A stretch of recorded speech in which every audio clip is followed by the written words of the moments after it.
Medical allied services act 2021 रे Bharat वर्षर parliament पास करी सारी थिले, किंतु आज पर्यंत ओडिशा प्रदेश रे यहाँ लागू करा जाई नथिला।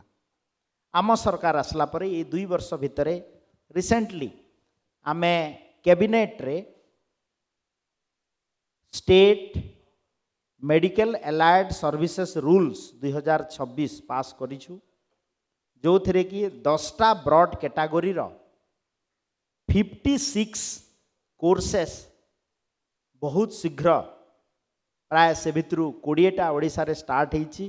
आउ जो रेस्ट रही जाइछि 36 कोर्सेस आमे ई वर्ष स्टार्ट करिवु एवं तापाई आमर काउंसिल गठन करा हेबो। जेमितिका आपण जाउथिबे डायलिसिस होउथबो, डायलिसिस असिस्टेंट गोटे कोर्स अछि ओडिशा प्रदेश रे नाही। धरंतु हार्ट प्रोग्राम हला टेंट लगेया पई तार जो टेक्निकल असिस्टेंट दरकार सेही कोर्स नाही ओडिशा रे।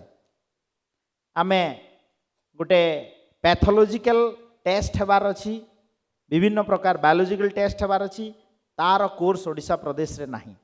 तो गोटे ब्रॉडर कॉन्सेप्ट रे ए जो मॉडर्न मेडिसिन रो जेतिकी एजुकेशन पाई प्रोस्पेक्ट अछि ताकू आम सरकार ए 2 वर्ष भितरे ताकू आरंभ करने को जाउछंती, किछि आरंभ कलेनी एवं आगामी दिन रे ताकू आमे व्यापक भाव रे ओडिशा प्रदेश रे आगो को नेबु।